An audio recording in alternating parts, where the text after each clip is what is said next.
Bonjour. Alors, avec ou sans gluten? Le gluten, on en entend beaucoup parler. Ça fait pas mal d'années maintenant que c'est devenu, une notion que beaucoup de gens maîtrisent, plus ou moins en vrai. Et c'est vrai que, on a eu beaucoup d'infos, comme quoi c'était un peu le régime, adéquat pour beaucoup de choses. En en vrai, le gluten, qu'est-ce que c'est? Et pourquoi on doit en utiliser ou s'en passer? Tout simplement, le gluten, c'est une protéine qui est présente dans certaines céréales, notamment et la plus connue, bien sûr, le blé, mais aussi le seigle, l'orge et l'avoine, ça dépend un petit peu, mais voilà. Hem donc cette protéine, en soi, c'est une protéine comme toutes les autres. Donc il y a aucune raison, si vous voulez, en théorie, de se passer, de ces céréales et des dérivés de ces produits céréaliers parce qu'il y a du gluten dedans. Qu'est-ce qui fait qu'en fait, on doive en fait se passer du gluten? La première et quasiment la seule nécessité absolue, c'est si vous avez soit la maladie cœliaque, soit si vous y êtes intolérant. Donc, en finalement, quand vous rentrez pas dans une de ces 2 catégories, vous n'avez pas de raison de vous en passer de manière drastique et obligatoire, comme c'est le cas, pour les personnes qui sont intolérantes. Je suis personnellement intolérante, au gluten, et ça fait déjà pas mal d'années. Donc c'est vrai que, heu, le fait de se passer du gluten ne permet que l'apport de qualité de vie liée aux conséquences de cette intolérance, hein. C'est ça qui est vraiment important à comprendre. En revanche, ce qui est utile de savoir concernant ceux qui n'ont pas d'intolérance, qui supportent tout à fait, les produits qui contiennent du gluten. Il y a plusieurs phénomènes. Le premier, quand on décide effectivement de se passer de gluten, et qu'on dit: «Waouh, c'est incroyable, je vais beaucoup mieux». En vrai, c'est souvent parce que le simple fait de limiter, voire supprimer les consommations de pain, de pâtes, tous les dérivés à base de gâteaux industriels, rien que ça, en fait, c'est ça qui vous donne la nouvelle énergie, qui vous fait que vous êtes plus libre, que vous avez moins mal au ventre, que vous vous sentez plus léger, que vous avez plus d'énergie. En fait, c'est pas tant le gluten que toutes les tous ces produits dérivés qu'on consomme souvent bien en bien trop grande quantité dans nos assiettes et qui donc sont, en fait, plus nocifs que le gluten en lui-même.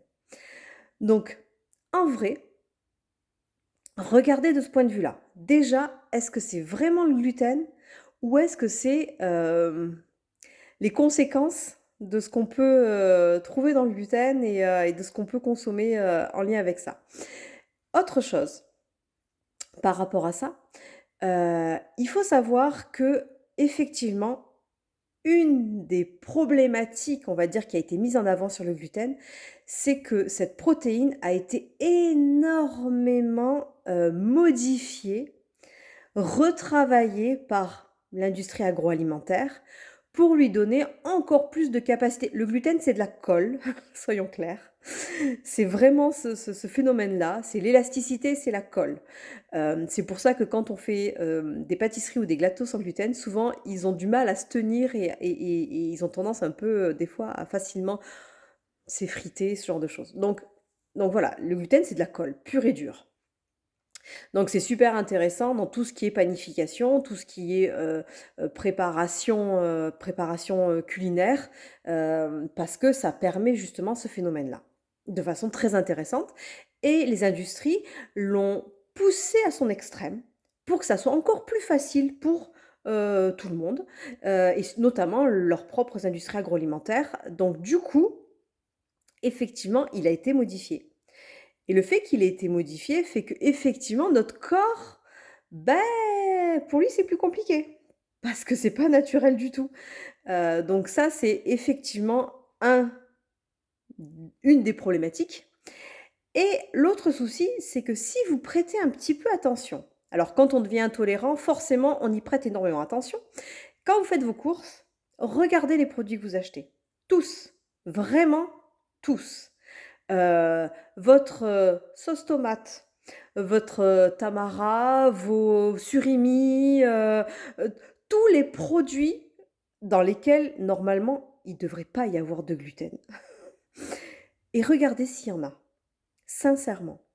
Vous verrez qu'il y a beaucoup, beaucoup de produits alimentaires qui contiennent du gluten, alors qu'en vrai, c'est pas un aliment qui devrait être dans cette composition-là. Hein, si c'était quelque chose que vous étiez en capacité de faire vous à la maison, jamais vous ajouteriez du gluten dedans. Or, les industries agroalimentaires le font. Ce qui fait que, en plus de votre pain et de vos pâtes, vous consommez du gluten pur en permanence dans tous les petits à côté et même dans des aliments qui ne devraient pas en contenir.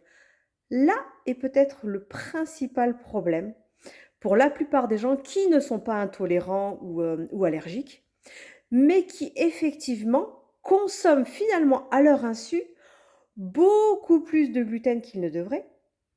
Et comme je le disais au début, surtout le simple fait de décider de ralentir ou d'arrêter le gluten, ça a un impact très positif en général parce que justement, ça vous permet en fait de remettre les choses un peu plus, à leur place, de manger plus varié, plus équilibré souvent, attention, si vous remplacez, votre alimentation, avec gluten par du sans gluten ou du sans gluten industriel, c'est-à-dire que vous passez de votre pain, de votre boulanger à, du pain industriel sans gluten, attention, parce que là, par contre, vous verrez pas beaucoup d'effets positifs, voire même d'autres effets négatifs. Donc il faut être très prudent avec ça. Donc sans gluten, oui, si vous êtes intolérant, ou allergique, si vous avez la maladie de cœliaque. Heu et si jamais c'est pas le cas, juste regardez davantage à ce que vous consommez. C'est peut-être pas le gluten le problème, c'est peut-être juste la quantité, de pain, de féculents, qui en contiennent ou peut-être tous les produits industriels qui en contiennent aussi. Voilà, je vous laisse sur cette réflexion. Regardez vos étiquettes dans vos frigos et dans vos placards et vous verrez, à quel point, ça peut des fois être surprenant, ce qu'on consomme à notre insu.